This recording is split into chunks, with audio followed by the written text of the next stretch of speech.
Yeah, no, yeah, I'm fine. All right, Stokastic, here we go. It's your old pal Emac, joined by the one and only Chris Spags, as we get a little Saturday NBA action coming your way. Should be a fun one. Will we see Puppet Lindquist? I don't know. We asked for 200 likes on the last show. We got 199. That's not on us because I liked it as well. I don't know if Spags likes his own work, but we fell short. So we'll see if we get there today. The die has been cast. Mr. Spags, how have you been in the week since I last saw you? Look, I'm glad to be here on a Saturday. Of course, this is like me and Emac's special time where we get the pulpit to talk NBA as much as we want, but it's an interesting slate today. I think that there are a lot of wrinkles to today's slate. Luka Doncic, the highest projected player I've ever had in my data, so that's going to be fun. But I'm always glad to be here on a Saturday. I was telling Emac before the show, it's been a very busy Saturday for me, guys. I fixed a dishwasher today, which is not in my skill set. Do it Excel, that's in my skill set. Fix a dishwasher, not so much. But I'm glad to be here with you, Emac. I know you're going to shepherd me through, as you always do for everybody on a Saturday. All right. Well, we're going to go game by game here, everybody. There are two different slates. DraftKings is going with the first 6 games.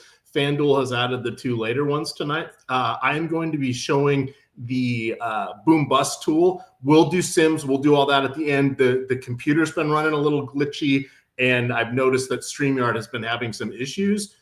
So if I disappear, when I'm running that stuff, that's what the deal is. But it could be my machine. I don't think so, but we'll see. I didn't want to break it until we'd at least done most of our analysis here. So we're going to jump right in on that. We'll answer questions along the way.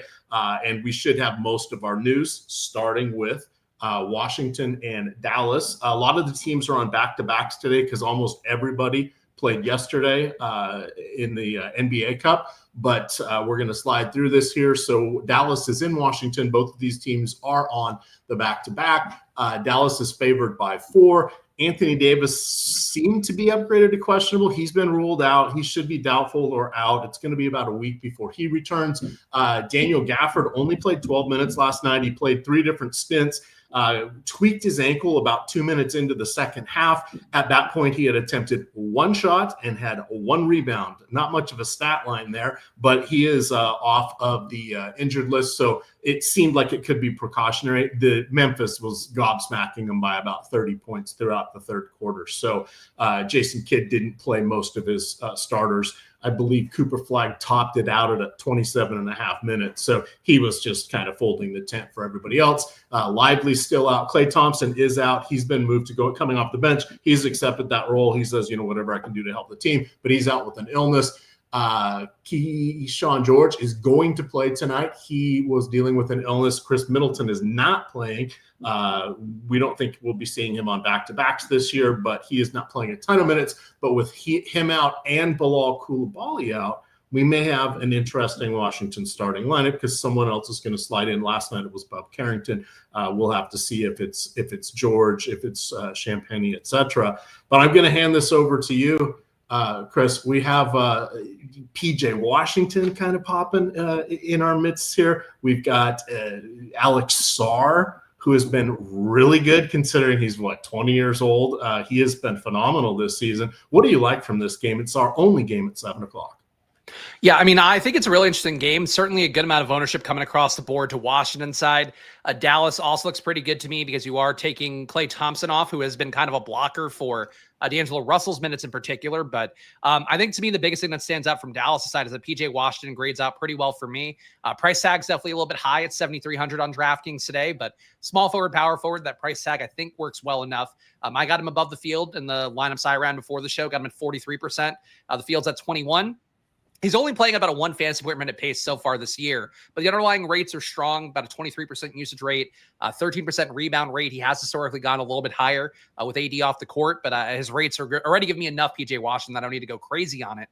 But I think he looks really strong today, and I'm willing to be above the field on that one with 20% ownership expected, me double the field there. Cooper Flagg, I'm not getting to as much. He just hasn't had enough of an outlier day so far that he would pop up in my data, which is looking at just the 6 or so games that he's played this year. I forget how many that he's played, but basically, he's played not enough to really have a meaningful sample size. Stokastic data does give you a little more Cooper Flagg, 37.6 projection is what you're getting with that one. That results in 22% ownership. I think for Cooper Flagg, it feels like he's due for a big day just based on the usage, the rebound rate, the assist rate, and all of that. But he is still playing at a 0.9 fantasy point per minute pace, shooting pretty poorly at 51% true shooting. I think that's all going to get better for him. And really, it feels like there's going to be a day where Flag breaks the slate. I don't know if it's today against Washington, but certainly the projection, the ownership does indicate you don't want to be totally blind to him today. Besides him, I think Brandon Williams is the most interesting play to me. He's played at about a 0.94 fantasy point per minute pace. The big thing that I think matters for him and D'Angelo Russell, I don't want to play more than one of those guys. They kind of eat from the same plate of minutes.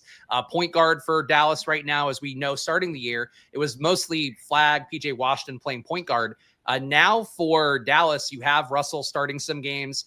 They moved Clay to the bench. Clay's out entirely now. I think that helps Russell's minutes get more solidified. But really, neither Russell or Brandon Williams being owned. And I think those guys deserve some ownership, given the fact that you are playing Washington, who is a slight pace up for them. Washington, also one of the worst defenses in basketball right now. 121 points per 100 possessions is what they're giving up. So that's like a really egregious defense. The Dallas side, with their total at 120 implied today, I think they're a really strong spot to go to. And that's a lot of talking for Emac, for me, Mac. But I feel like for Dallas' side, I know you wanted me to do both sides here, but are you any above the field meaningfully on anybody on Dallas' side? Because I really think for me, the Washington stand is a lot bigger than I thought it would be. And my point guard stand for Russell / Brandon Williams, I actually had to cap them, max one of those guys with my data. What are you getting on Dallas' side? So again, I was having little issues with the Sims, but here's my take on that. I think there's an opening for someone I don't think you mentioned, was Najee Marshall.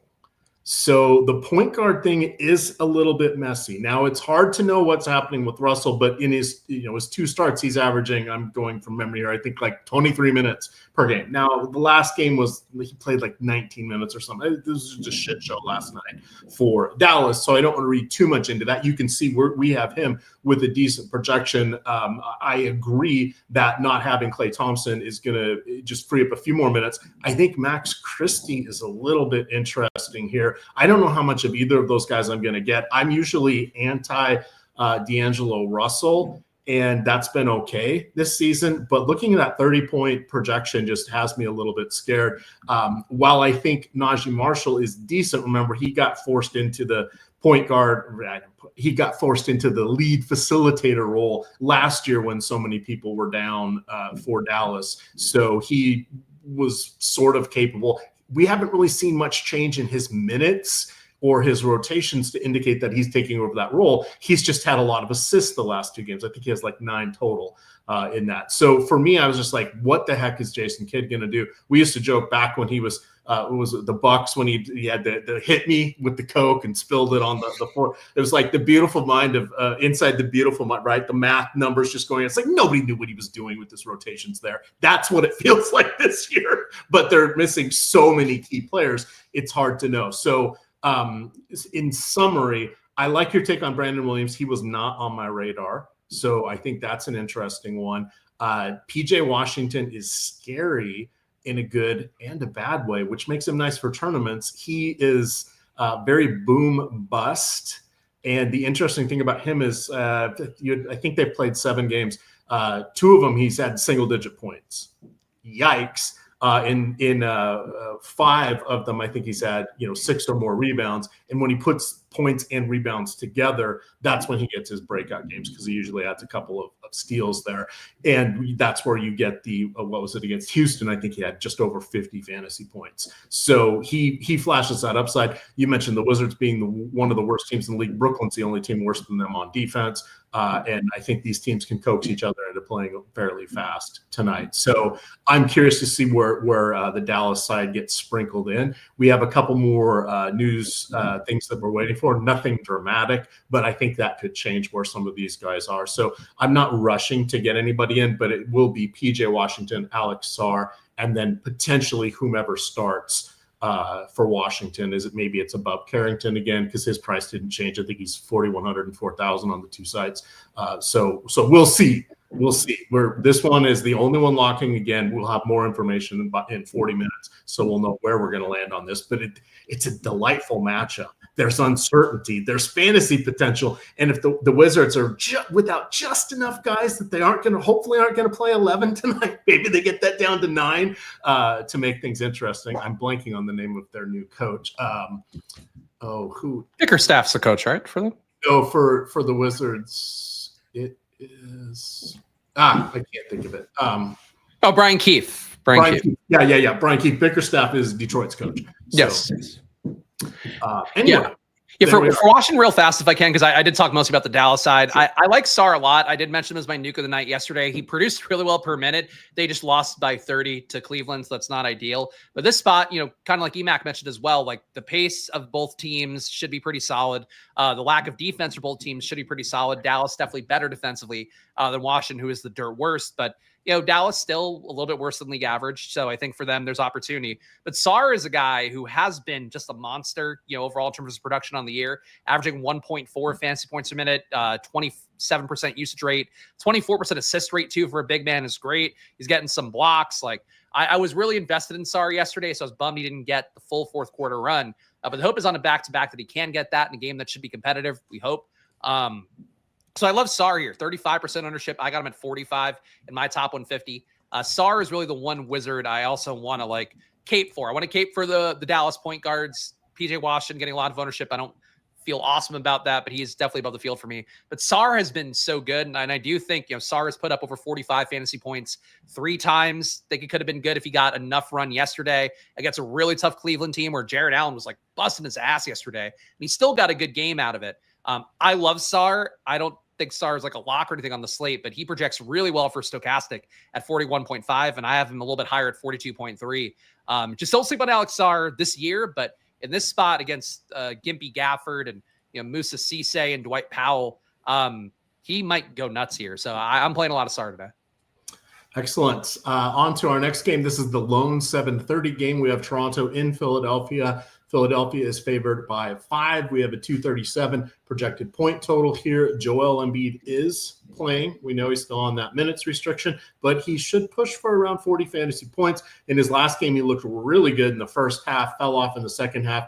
He's not going to ever be at his apex powers again, but he was hitting his fadeaways and racking up the points, but that's going to come and go, and it could be a tough one here.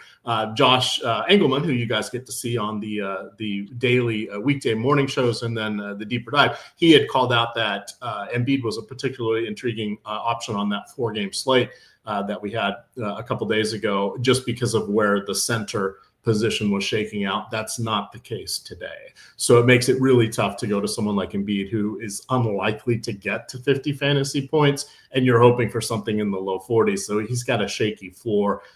He may pile up things early, but I don't think he's going to sustain things throughout the game. So I would prefer not to have him in my lineups today. Paul George is still out. Jared McCain is back and playing some minutes here. They're still easing him in. And then for Toronto, Jakob Poeltl is out. So we can see here that Sandro Mamukavilic is the most popular player on DraftKings from this game, but he is also slightly negatively leveraged here. And then the second most popular guy, well below, almost half of what Mamu is Colin Murray-Boyles. So those guys are going to be the Toronto front court players here. What do you like from this game? We'll just keep it to the Toronto side here. What do you like from Toronto? Yeah, for Toronto, I'm with you. Mamukelashvili, I think, is your best play on that side. It's tough because the expectation here is that he's not going to start with a 21-minute projection. Murray-Boyles playing 24, a few minutes flowing away from those guys that are not, isn't locked in. Those guys are sharing 48 minutes. Makes it a little bit tough, but Mukelashvili, if you remember going back to last year for San Antonio, he did go off in a couple spots. This year he's averaging a respectable 0.93 fantasy points a minute, accounting for the matchup of the team total and all of that. I'd have him at over basically 1.02 fantasy points a minute today. I think Murray-Boyles is definitely the more fun play, assuming that he does start here because of the fact he has power forward center and he is a young prospect that they want to see develop.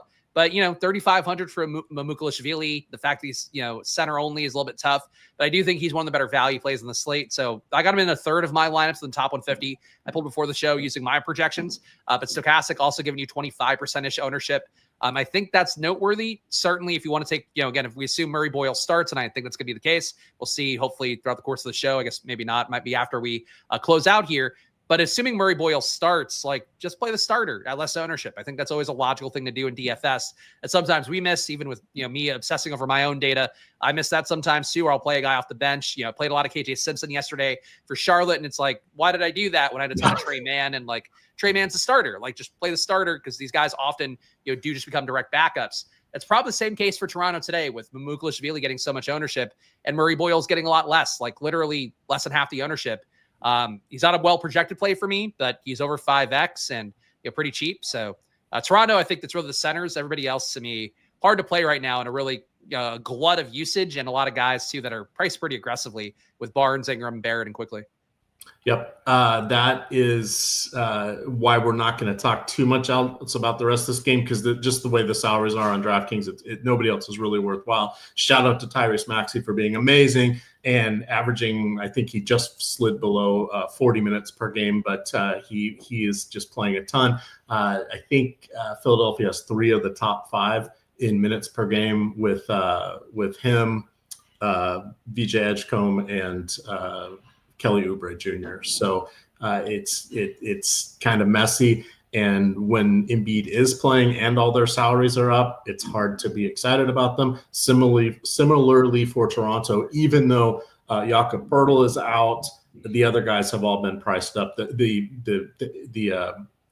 key players, not the other pivot men, but the other players, it makes it hard to play them on this particular slate. So we can slide into our next game here. That is, let me make sure. Oh, we just got some Atlanta news, which is good because we will be on them shortly here. But let's do Chicago and Cleveland first. We have Cleveland favored by 8 at home. Ayo Dosunmu is likely to play. I don't think he played in their last game. He had missed a couple before dealing with the quad injury. So he played yesterday, but they limited his minutes so that he could play the back-to-back at a. Gotcha. I was going to say, I think he's in line for low 20s minutes. That's just kind of my guess for this part. We don't know the status yet of Larry Nance Jr. This is a back-to-back. He did play in the only other back-to-back that Cleveland has had this year. Dean Wade also questionable, but this is a good matchup. Picking on Chicago seems like a fun thing to do this year. What are you liking, if anything, from this game? 240 point total, one of the highest of the night. Yeah, I am honestly low on both sides here. In Chicago, I do conceptually, and I love Giddey. I've talked about him a lot. His flaws for 17-year-olds and Newport Beach aside, he is a great player who puts up triple doubles. Has a shot to put him up, I think, every game. Yesterday, I believe, ended up 3 rebounds short of it. But he had 15 assists against Milwaukee. Adapted well to the defense that they provided him, where they definitely defended him hard. He didn't score a lot of points as a result, but he is a great creator right now. I'm not high on him. I'm flat with the field at 8% ownership, but Giddey in these kind of spots, if Chicago hangs in, I believe it's because Giddey probably played a really good game. If Chicago gets smoked, it's probably because Giddey did not create as much, didn't do as much, and nobody else picks up the slack. But Giddey's been a monster going back to last year with Kobe White out. This year is averaging 1.4 fantasy points a minute, along with a 42% assist rate, 28% usage rate. So he's basically killing 70% of the possessions when he's on the court. The turn upside's big for Giddey, but he's really not projecting so well for me that I need to get there. So I'll just flag that. I think Giddey's a really strong player, but today the ownership's not there. I mean, maybe that makes him, a really big, large field tournament option. Kevin Huerter, I'm getting 10% of. That's the biggest stand I have on Chicago's side. And then Cleveland's side, really not getting a lot here. I have not been a part of the Donovan Mitchell renaissance, which Emac, I don't know if you've seen this, but do you know the reason Donovan Mitchell's apparently been going off the last couple games? I have no idea. So he was playing on NBA 2K and got shit talked by a kid playing it who said he doesn't have it anymore. And then the last 3 games since that occurred, he has put up 60 fantasy points in 2 of them. Has gone nuts overall. It's insane that an adult NBA player is playing NBA 2K. He's getting paid hundreds of millions of dollars. And he's going off for that reason. But that's a large part, apparently, why Don Mitchell's been pushing the usage a little bit more. And today you don't get Darius Garland out there. Like, I've been fading Mitchell because Garland's back in, and you assume some of the usage and the assist rate flows back that way. That's not been the case. And today he's not in. And Chicago is a pace-up matchup that does not play great defense. So if you want to play Cleveland, you certainly can. I'm getting Jared down a little bit. Nobody else above 10%. This matchup looks really good, Emac. I just feel like nothing's coming up for me here, and I'm sure it'll be the one that goes competitive to the fourth quarter and everybody goes nuts. Yeah, and guys can see here, single-digit ownership essentially for everybody but Mobley, who's barely at 10. We should be, I'm going to hit refresh now. We should be getting another ownership and projection update coming through shortly because we got the news that Jalen Johnson and Nickeil Alexander-Walker are both going to be out. So we'll let the projections team have a moment here to get that up to snuff. But I'm putting on the Stokastic Hall of Fame here. This is how you guys can get free Stokastic memberships, 1 full month of any single sports sim that you would like. If you finish top 3 in any contest with at least 5,000 entries, got to be top 3, no 15-way tie for a showdown first place, but this will get you all the goods. All you got to do is take a screenshot of your Stokastic avatar, make sure that's in the screenshot, tweet that to Stokastic Hall of Fame with your winning photo there, and we will get you in the Hall of Fame. Also message support so we don't miss that on Twitter. But first one you win, you get a free month of any single sports sim. You can win a second time, get a single sports sim another month, and a 1 week package of a second sport. Win 3 times per these guidelines, you get a full month of all access sims. And we got a couple other ones. You'll win a milli. Well, we're gonna have some fun with that. We have a few people that have done that in NFL over the last 2 or 3 times this season. I think we had 4 last year. So check that out. It's a good way to get in on the cheap. And if you want to play those nickel contests over there on FanDuel, that counts if you finish top 3. I've done it myself. I know it's possible using our tools. It's a fun way to get in there. But that is the Stokastic Hall of Fame. All right, let's get back to our boom bust. We'll see if it's updated or not. We are making reasonable time here. Nope, hasn't updated yet, but we'll still be fine. So deep breath here. Nickeil Alexander-Walker is out. Jalen Johnson is out. Luke Kennard out for another game. Kristaps Porzingis resting on the back-to-back. They're mailing it in here. Atlanta with a big old stamp on this game. Do the kids even know what that means? Putting a postage stamp on an envelope, mailing it? Yeah, not so sure. Postal Service is dying, sadly, but I think still a good job though if you can get it. There we go. There we go. Shout out to Beer Makers fan. He is a post. I didn't know that. That's yeah. Chris Prince out there in Michigan. On the Lakers side, Austin Reeves remains out with his groin injury. LeBron James is a good week away at least. Probably another 3 or 4 away from returning from that sciatica issue. So, but Maximilian Kleber is available to play tonight. So Luka Doncic, let's just start there. I mean, I've seen him get become the most coveted player almost aside from Nikola Jokic in the NBA since you had a child and named him Luka. I'm going to say, trash talking kids on NBA 2K. You named your kid after Luka, and well, look at this. If you see numbers like this, he's averaging 40 points a game. He would be leading the league if he played 7 games. He's only played 5, so he doesn't qualify for the leaderboard. But he is basically averaging a triple-double. He is doing this in his games without Austin Reeves. He literally is doing everything. Luka is the career leader in usage. I'm going from memory here. It's in my article that I wrote today, free on the Stokastic homepage. I believe he is like a 36.5% usage rate, and he's higher than that already. This is it's nuts. You said it broke your model. What do you have here for Luka? Yeah, I mean, I've never had a player, and I think the closest has been Jokic when Murray was out, Gordon was out, a bunch of the Nuggets have been out. I feel like I've had a player around 70 plus before. Luka I have at 75 today. Stokastic has him at 69. Very nice number, but I also can't recall Stokastic going that high to many players either. Right straight away, like as it is in normal situations this year for, as Emac mentioned, the limited amount of time Luka's played, he's averaging 1.8 fantasy points a minute. So we are talking, Giannis territory, Wemby when he was really running hot territory. That's come down a little bit more lately. That's where he's at. Jokic historically, around that rate for his best side, but he's also putting up 39% usage, a 42% assist rate, 17% rebound rate. So you take usage and assist rate. Usage, of course, is your shots you're getting up plus your turnovers. Assist rate is whatever assists that he's creating for other guys.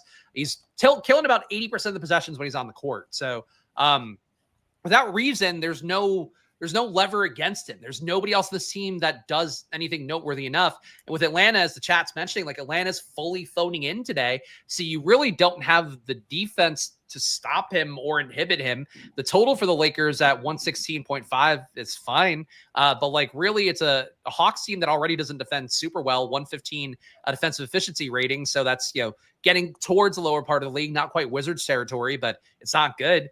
I think Luka's a 100% play tonight. Just like make the play. Game theory wise, I get it. You can try to play some other guys. If you are somehow playing a full slate that includes the late games, I mean, maybe you could play Jokic and do that. But I don't know why you would not play Luka if you're just playing the DraftKings slate today, because the upside is so huge. And the fact that, frankly, he could even shoot better. Like he's shooting 63% true shooting, which is a little bit above where he's going to shoot probably over the course of a year, but it's not unsustainably like nuts. Like he's good. He's good. And this offense is good with him. And the defense they're going against is pretty bad. So for me with the Lakers today, feels like you maybe get something besides Luka if you want to leverage against it. Play LaRavia, play Ayton, maybe play Hachimura. Those guys would all have to hit their ceilings, though, I think, for Luka to not hit his median outcome. And his median outcome at his price tag is like he shouldn't be under 12K. He should probably like 13.5 at this point with how he's played so far.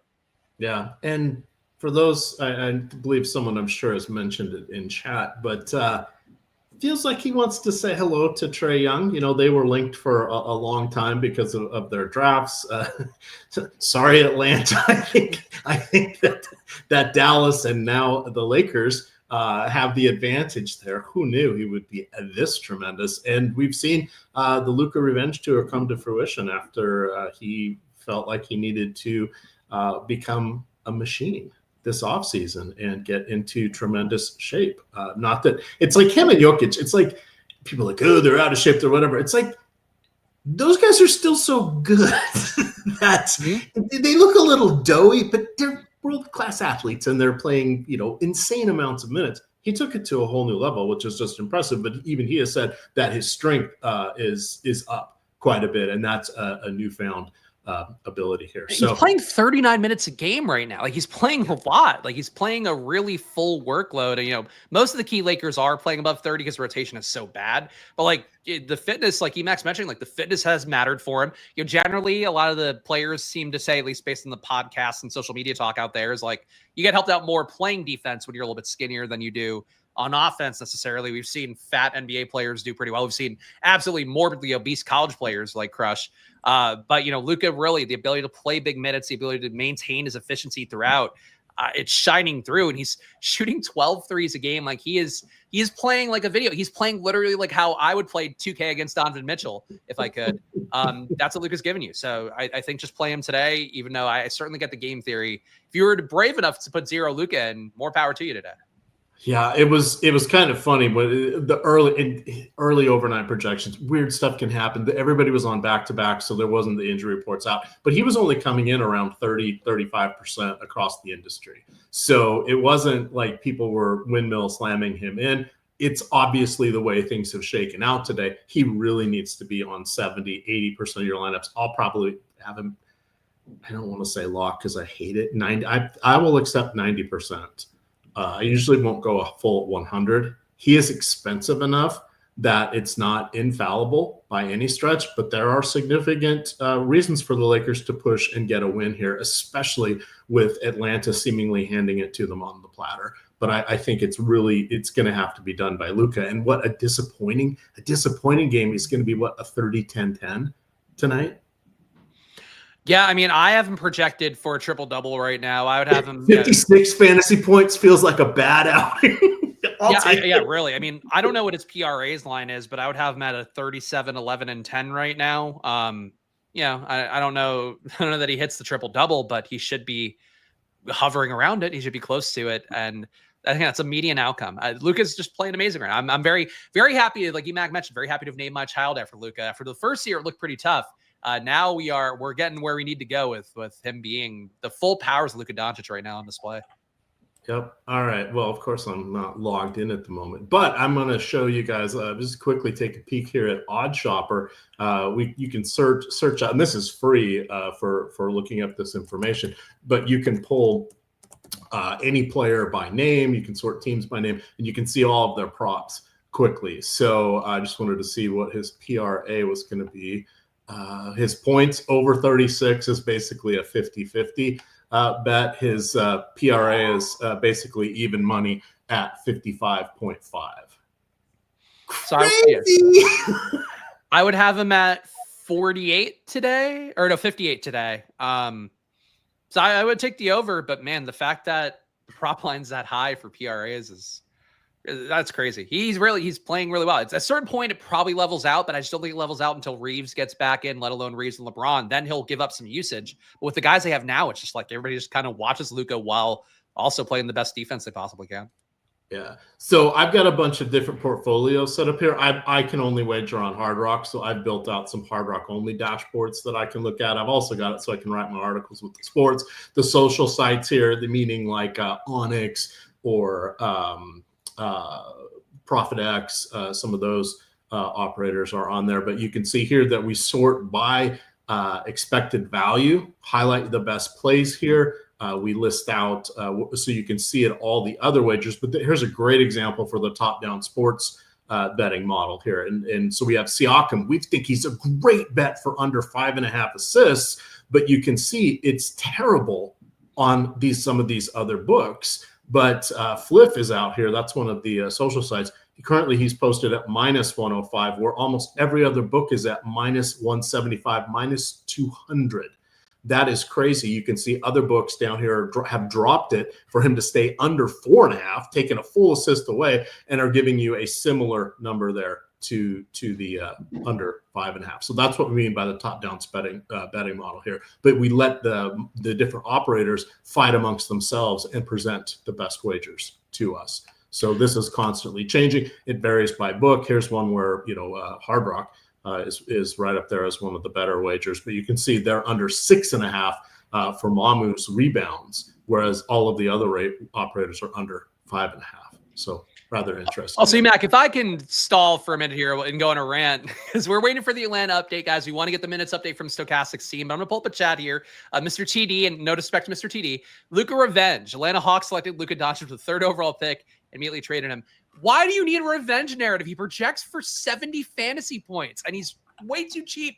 He's way too cheap if you project for 60. So, like, you don't need the narrative stuff on top. Like, just play the good player. If he goes for a Wilt Chamberlain score tonight, great, even better. But his median outcome is still very high, and Emac pulled up PRAs, 55 PRAs. That's enough to make your fantasy day. So, like, I'll encourage you guys out there to not squint your eyes and try to find a reason to play a guy. Like, Luka Doncic, already a fantastic play. He probably doesn't have revenge in his heart for a team that never possessed him. If you play the Mavericks tonight, give him another 5 fantasy points if you need to. But, like, I can just tell you guys, and play wherever the fuck you want. It's your money. But, like, Luka Doncic, I've never had a guy projecting for 75 in my model, and, like, I didn't juke his rates. I didn't do anything. He's just been that good. So don't look for narrative reasons to play a guy when the data says, hey, this guy's a great play. Yep. Absolutely. And I'm up here. We've got a minute. And again, we're going to race through these other teams here. We're just waiting for the updates.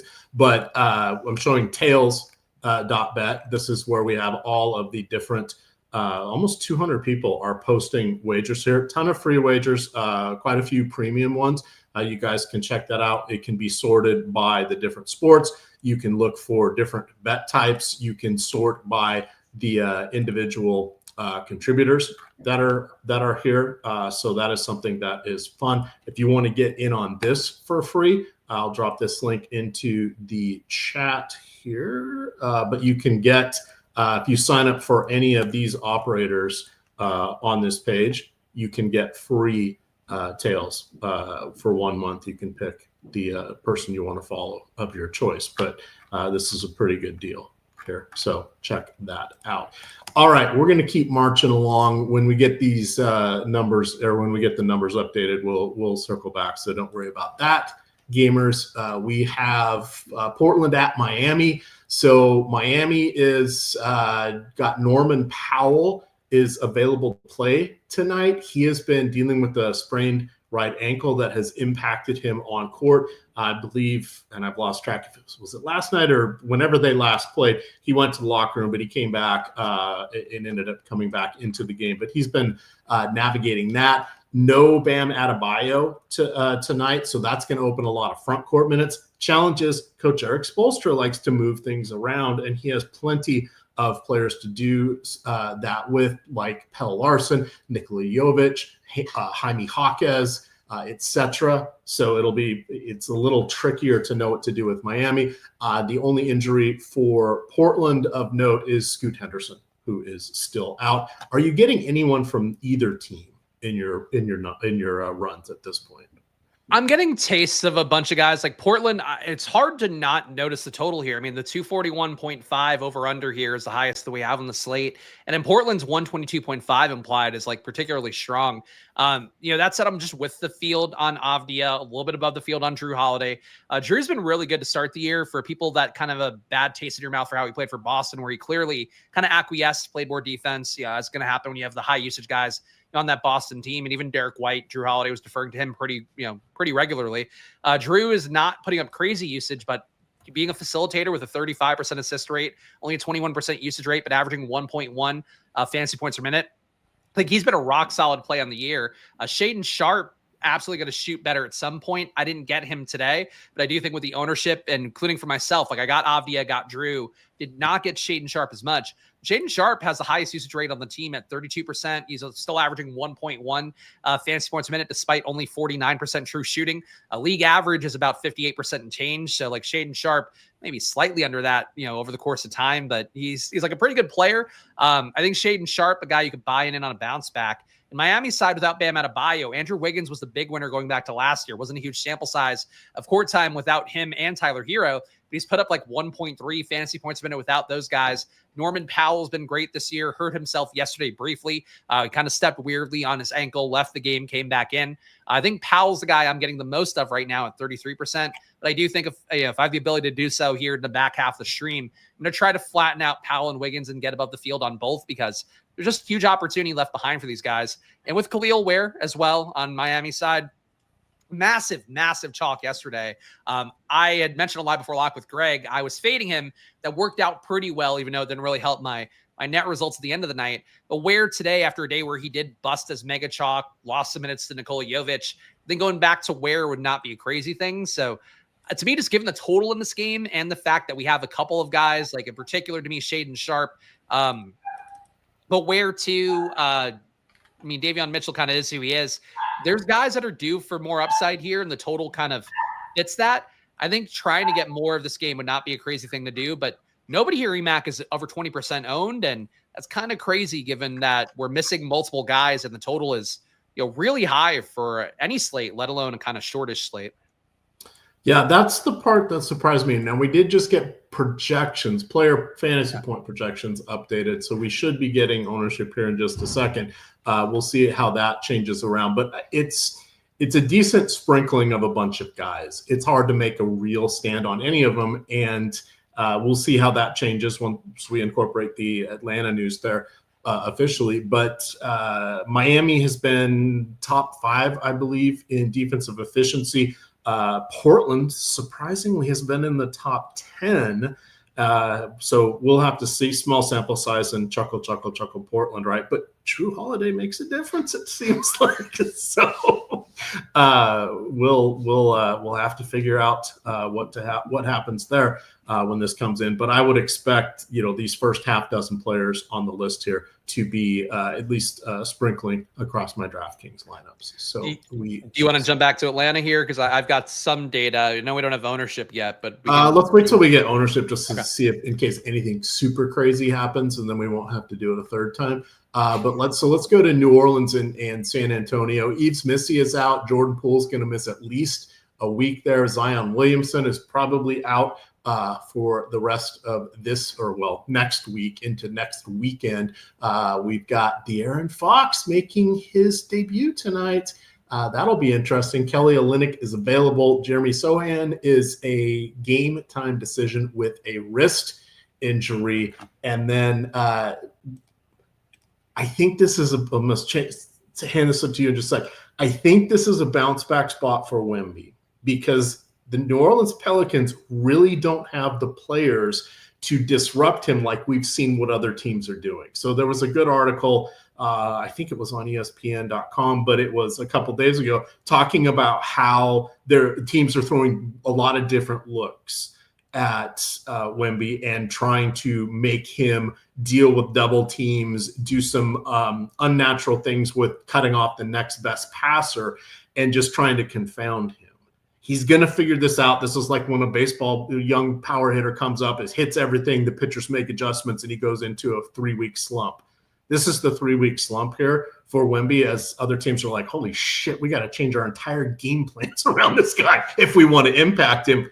I don't think the Pelicans have the horses to do that. So I think this is an interesting spot for Wemby. What is your read on this game, other than it's going to be a long year for the Pelicans yet again? Yeah, I mean, look, the tough part with Wemby on this slate is that you do have Luka on it, and I think that's really the thing where projection-wise, for me, I would have to be giving up a literal 20 fantasy points to go to Wemby. And, the way projections work, you don't necessarily want to give up that much. I mean, you relative to Stokastic data, which uses the longer-term sample size, has a data team of, sharp people that are looking at the stuff, double-checking it, making sure it's wise. Sometimes the Hawk updates, it take a little bit longer to make sure that it's like as accurate as can be towards that middle outcome, and then you can make your decisions accordingly. If for tournament upside, for Wemby, I don't know how you don't play Luka over him. Certainly, I get it from a game theory standpoint, but it does. We got the update 2% for Wemby on DraftKings. Yeah, that's like no Wemby. I mean, he was already at 1% before this. I mean, maybe there's a world where you could now afford both, and I could play Wemby that way because he should eat against New Orleans. Like New Orleans, I could tell you, I've spent too much money on them lately. They're a dog shit fucking team right now. They can't do anything. Trey Murphy is he plays like he's got PTSD out there. He doesn't get shots up anymore. And if he does, he just scowls angrily after every play. New Orleans is a mess. If there's any team out there that Wemby's going to clean up on and get 10 blocks and a bunch of rebounds and abuse on defense, given that the Pelicans right there, bottom of the league in terms of defense with the Wizards, 120.5 defense efficiency rating. This is the spot, but projection wise, I'm not there. He's not playing as well as Luka is. 1.6 fantasy points a minute. That's great. It's not Luka Doncic playing the Hawks with nobody trying. So if you could get both in, more power to you. You might win it all. I don't know how you play him over Luka. I just don't know how you do. Because even the Lakers, with a depleted Hawks team, they might not blow out the Hawks. Even if they do, it flows through Luka, but they still might not blow them out. There might be 4 quarters of play for Luka. I don't think you can fade that on the slate at a cheaper price tag, but I get it with Wemby. He's great. He's a great player. He's just not great usually for me on DFS slates lately. Oh dear God! So here's what we were all waiting for. Have you seen the updated projections for ownership here? I haven't seen ownership. I pulled in my data and I got Keaton Wallace at a 37-point projection, and I'm like, that's not right. But we've got him at 31.6. Okay. So 90% of all rosters should have him. Luka should be on almost 90%. So my bold take of being, I'll take him on around 90. Great. That disappeared quickly. So do I want to go 100? No, I won't. But maybe I'll let it go to 95. I just hate playing 100% of somebody just because there are paths where it can just torpedo your entire night. I'm okay taking a little sprinkling that doesn't have him and hoping I capture whatever the other pieces are correctly if something befalls Luka. So holy cow, this whole team, we've got 5 players in this game. Risa Shea, Okongwu, Mohamed Gay, and Luka and Wallace that are all 50% or higher. Guess I know which game I'll be watching tonight, Chris. Yeah, it's crazy. I mean, just to kind of, I guess, fully give you guys the take on Atlanta, at least relative to my data. So I've got Keaton Wallace being a 10x value. I've got Mo Gay being an 8x value. I've got Okongwu being a 7x value at, a more aggressive price tag. I will say for Dyson Daniels, I know there's a lot of people that love Dyson Daniels. I've been doing my shows. People are like, why aren't you mentioning Dyson Daniels? And because the Hawks, the way they are right now, when the roster is full, really doesn't matter for Dyson Daniels that Trae Young is out, because you have Nickeil Alexander-Walker there who's getting paid a crazy amount of money. Porzingis gets shots up. Jalen Johnson is like a really good contributor across rebounding and assist and getting his usage up. Those guys are all out. So you get Trae Young out and your top 3 usage guys besides Trae Young out. So now the entire bench looks good. And I'm going to be basically every lineup with Keaton Wallace, it looks like. Okongwu about as close to that as can be. And again, the Lakers aren't really good. So I don't think they run away with this. I don't know. You don't naturally game stack the spot. If you want to get unique, Asen Newell, I think at 3K minimum salary, is a guy that chat's talking about. He's averaged 1 fantasy point per minute. He rebounds a little, gets usage up, gets a few threes up per game. He can do it. I don't know how you play the Hawks to get unique here. Vic Krejci doing something meaningful, I guess, maybe.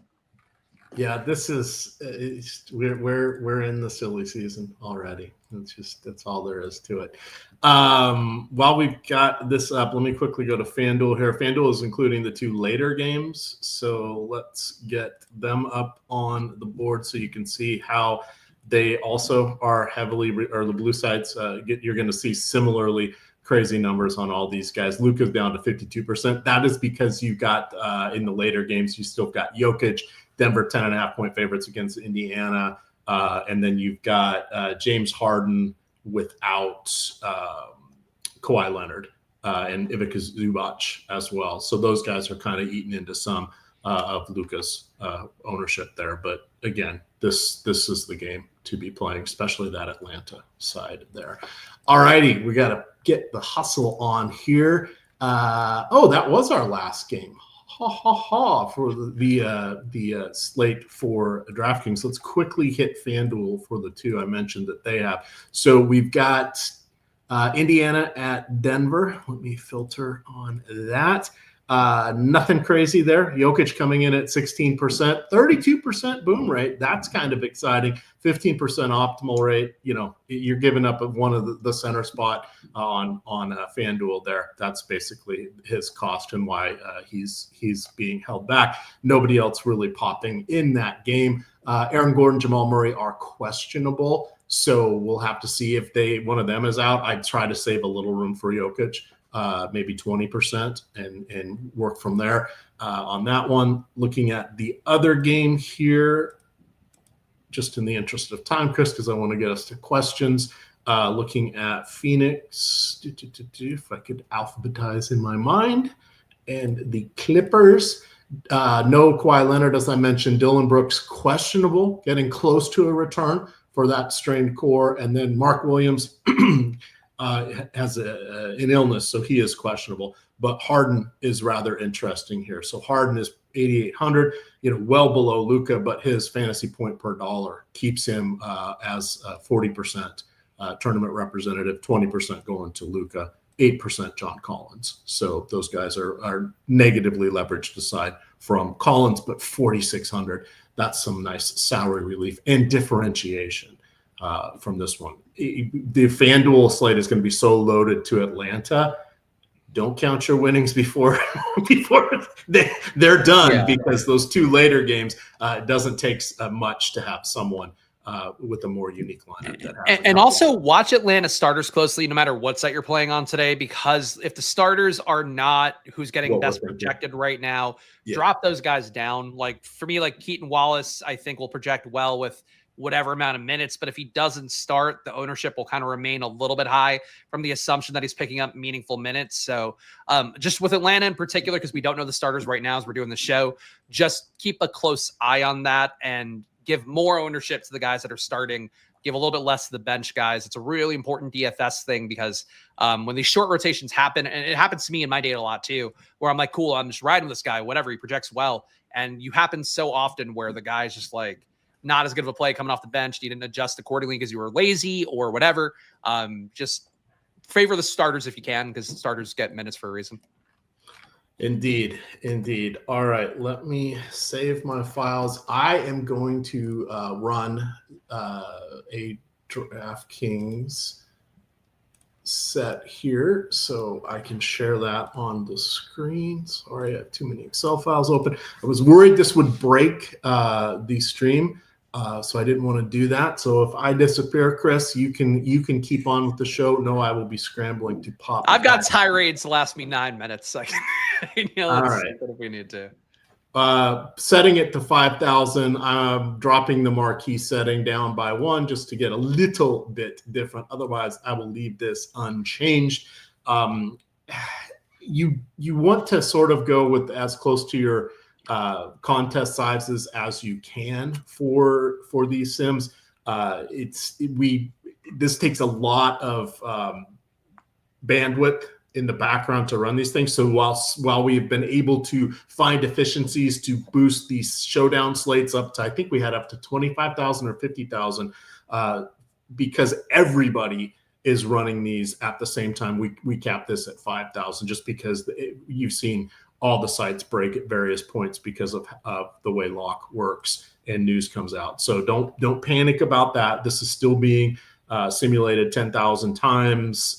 You're not going to get a lot of duplicates with each other, but you can use the uniques to kind of help spread out the your player portfolio. I've been using 2 for basketball, so that is a little tweak I've done that's different from last year. But let's look at what happens with 50 lineups unfettered.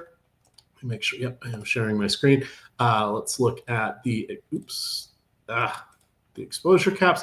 So 94% Wallace, 88% Risa Doncic, 84. So it's telling me to come in a little under the field. I'm okay with that. Again, I don't want it more than 90, so I'm just going to cap that. No, I said 95. We'll put it at 95 and see what happens when I change anything else. But just look how this game is just carrying everything. So if you want to make a stand, it's not going to be that hard. You can go in a variety of directions. I feel that this is a bit much for Embiid. So I only want 10% of him, even though it's giving me 22, because now it's not unlimited value, but we have ample value plays. I still don't think he can get to 50 fantasy points with any certainty at all tonight. That would be like a 90th percentile outcome with this health. So I'm going to cap him around the field and then just see what happens when I tweak this. Go in. I'm going to put in 2 uniques. I'm going to unfavorite and then refavorite, and we'll see how this shakes out. You can see my lowest sim ROI is 77%. That's nice. If we look at the exposure caps here, similar at the top, but by adding in that second unique, it's going to start feathering through the players as we get down below here. So that's just a quick way to see how this goes. I am going to ride with that particular lineup set in the interest of time. Again, there's only 1 game starting at 7 o'clock. So I'll have time to fix this for the others, but I'll run a FanDuel one here as well. I'll make sure I get this. Sometimes it does not like when I'm sharing the screen, and on Stokastic, it doesn't change. All you got to do is just close out your browser or reopen the simulator. Also, just to give people my numbers real fast, while Emac does this part for you guys as well, I am basically locking Keaton Wallace and Luka Doncic about as close out as possible without actually locking Okongwu and Mo Gay. I know the chat loves Reza Shea. The minutes should be there for him, I suppose, but he's never a guy that grades out super well to me. But certainly for Atlanta, I would say if you're not playing the chalk, you can play whoever you want, but just to put the bow on it, I am getting endless Keaton Wallace, endless Okongwu, and pretty close to endless Mo Gay. Yeah, that makes a lot of sense here. So much for Dallas. Dallas has been lost, and Washington. I was getting so much of the Dallas guards, and I don't think I got a single share of them. I got like 1 share of D'Angelo Russell. So, Yeah, they went down so meaningfully, and it's going to be really sad when Dyson Daniels goes for 50 and nobody in Atlanta does anything. Yeah, but those are the breaks. And this is also a good reminder of, hey, has anything really changed that dramatically with how good we thought those guys were going to be before? No, there's just relative extreme value now. Doesn't mean the other guys are bad plays, and that's sort of a different way of saying what Spags was hinting at there. That this is a way you can still find good players and be different by still playing the good players, because guess what? People have moved on to the new shiny object. Also, Amy gave a super chat here asking for tiers. So, Emac, if you're wrapping up lineups, I can. Yeah, if you could do that real quick. Okay. So I'll pull up tiers real fast here. Again, I am not a tiers player. I do enjoy that Greg makes us do tiers every Friday. So, Amy, your super chat, I appreciate it a bunch. Tier 1, Luka Doncic, Tyrese Maxey, Wemby. It's Luka, I think, easy. I'll save Emac from having to answer it, but I'll just give these to you guys as best I can. Tier 2, Giddey, Donovan Mitchell, Evan Mobley, Jalen Johnson, who's out. I would favor Giddey here, but if you want to go with the Cleveland guys, I don't think that'd be unreasonable, especially if you're playing all chalk in your tiers. Tier 3, you have Austin Reeves, who's out, Darius Garland, who's out. You have Barnes, Avdia, Vucevic. This one is a tougher one. I would personally go Avdia, but I do think this is one where Barnes is okay, Vucevic is okay, especially if you're not playing Giddey. Playing Vucevic in tier 3 would be, I think, a good move there. Tier 4, Castle, Ingram, Embiid, PJ Washington, Ayton, and Murphy. I would personally go Castle. Again, if you chose Wemby over Luka, probably not doing that. But Castle's been a 30% usage rate guy. He's benefiting a lot from from previously Dylan Harper being out. You do get Fox back in, so that could be a little bit tough on the math.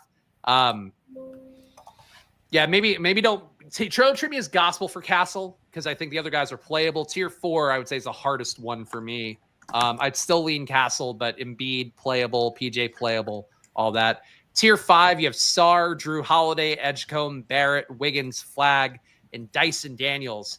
Dyson Daniels looks like a lot better play than he did before. I would still go Alex Sarr, but I would not begrudge you going Daniels in particular. And then tier 6 is Powell, Porzingis, who's out, Quentin Grimes, Oubre, Sharp, DeAndre Hunter, Vassell, D'Angelo Russell. I would go Russell, Powell. Yeah, it's Russell or Oubre for me. Yeah, okay, that's fair. Yeah, I think Russell, Oubre, I get it. Russell's been a killer when he's played well this year, but he's still averaging over 1.1 fantasy points a minute. I like Powell, but Russell is starting, and he'll get a shot again versus Washington. It's not bad. That's your tiers. Hope that helps. Excellent. Yeah, and just for other context, I'd be, as you said, tier 4. I'm okay with playing Embiid in this format because it's raw points, right? That's not the salary and it's not center eligibility. Right. And he matches up with those other guys, and that's a spot where it's like, oh, I can't play, Embiid. Emac said he didn't. Not that you're doing what I tell you, but Emac said he didn't like him. No, I like him in this context. Here, I'm okay with it, right? So. Emac, did you get your stuff in, Emac, or are you? I'm good. Okay, so do you want to do Nuke of the Night here? The people are craving Nuke of the Night. Yeah. Let's do Nuke of the Night. Right, let's play the clip here.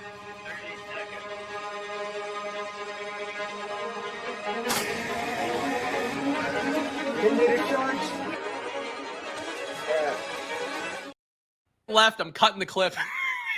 Emac, my Nuke of the Night is Luka Doncic. Now, my Nuke of the Night is going to be, I think it's Keaton Wallace. I did not expect to have 100% Keaton Wallace on the slate. I assume he starts. I assume he looks good. If he does not start, the nuke has been aborted. We entered the code. But Keaton Wallace, my Nuke of the Night. All right. For me, since I'm mostly playing FanDuel tonight, Tyrese Maxey. He is going to get lost in the shuffle there. He was coming up on a decent number of my lineups, and I think he is an interesting play there for a little bit of differentiation. And you can still play him with Luka there as well.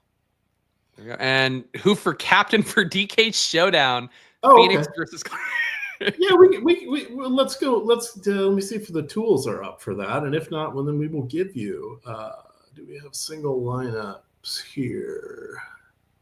Showdown single lineups. Dun dun dun. Oh, they've got the Washington one in there. So let's see here. We've got for Malcolm. Let me open up DraftKings. And I'd go Zubac for me, but I would. So just having looked at that game more closely for DraftKings, I think Zubac is interesting, I actually wrote him up in the article. I've been trying to write up a player capsule for when the sites differ that gives some of the players that aren't going to be covered. So Zubac is interesting in that they brought in Brook Lopez to keep him from playing.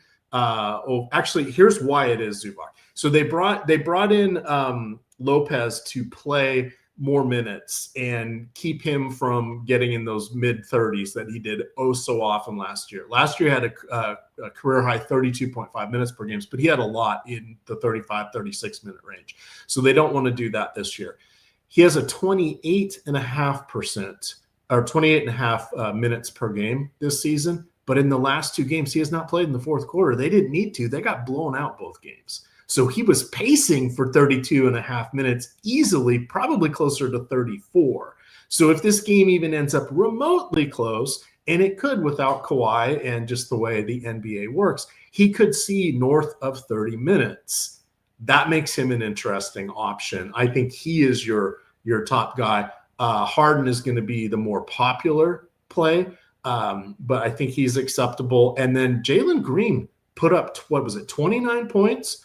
In his Suns debut. That's interesting. You're going to see Royce O'Neal slide back a little bit. He should still be in the starting lineup, I believe, but his whole thing is shooting threes, but he's going to have to cede some of those to Jalen Green as well. So he's taking a step back, and then Booker is just going to be Booker. But we haven't seen those two guys play just once. So we don't know how they're going to interact. The belief is that Booker is going to end up being more of the point guard. That's a hit to Colin Gillespie. So look for your featured guys tonight. Gillespie's still definitely going to have a role because he is their really only other true point guard on that roster. So he's going to get all the minutes Booker doesn't, and they will probably give him the minutes that Green doesn't play, is my guess. So. Yeah, Jalen Green also chucked in his first game too. 44% usage, 31% assist rate. I was lucky to get him on that Thursday showdown slate and play him even though the projection wasn't there.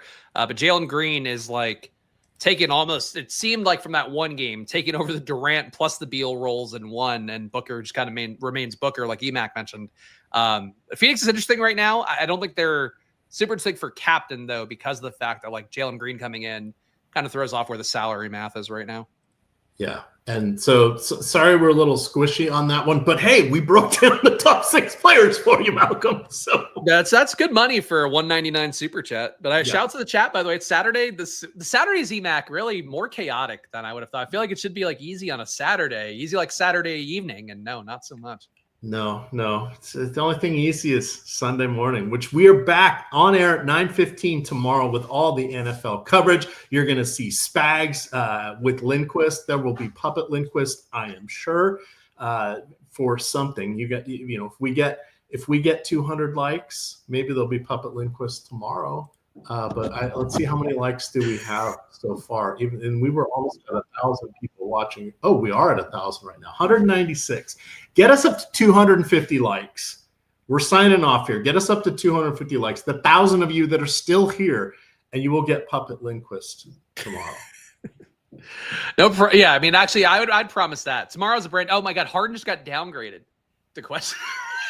I told you there was going to be, I said before the show, there's going to be Saturday fuckery that is going to happen out of the blue. This slate has been too much, man. We had to work hard today on the Saturday. It's not. Well, at least that's only affecting FanDuel and Yahoo people. That's true. There we go. Emac still says gnarly. Oh, nothing wrong with that. Keep your slang. We don't need to. Don't boomer shame here. Did I say gnarly today? I hope I did. No, I didn't hear it, but if you said gnarly, is it rad? Sure, it's all rad. It's gnarly. It's totally tubular. We're shredding some gnar here on Live Before Lock, guys. Good time. The people on playback too. Playback is a weekday thing, guys. Yeah, playback. Tell Greg Ehrenberg to give me permissions, and I'll run playbacks on Saturday. Tell Greg to kick me money. I'll hang out on a Saturday. I'll move to the living room even. I'll move to the basement living room area, and I'll hang out if they want to kick me some dough. Sure. It'll be a good time. All right, I can hear my dog attacking the door. She's mad. So let's sign off here. Spags, where can they find you? Tomorrow, you can find me on Live Before Lock, 11:30-ish Eastern time. I'll be on with Eric Lindquist. Check out my Splash Play channels as well, at Splash Play Pod. You can find my NFL videos, my NBA videos that I do lovingly every day. And I appreciate all you guys hanging out here. Saturday, look, I said to Emac before the show, it's like, I'm not used to doing shows on a Saturday yet. I'm on a 7-day-a-week schedule right now. But you guys being here, being enthusiastic, getting to hang out with Emac, this is what keeps me feeling enthusiastic for myself. So I appreciate you guys being here. I hope we find some fun today with Atlanta. But this is like the DFS slates on a Saturday, man, or something else. It's been like dumpster fire slates lately, which I enjoy. It is. It's a labor of love. With that, you guys can find me on Twitter at EmacDFS, and it is now Stokastic on Twitter. Got rid of the _COM because, hey, we were able to obtain that. Hey, if you guys want to follow Laffy, it's at Laffy on Twitter, or X, as apparently we should be calling it, but I won't ever do that because he was able to get that name as well. We're signing off. Shout out to everybody. We appreciate you all. Good luck, gamers.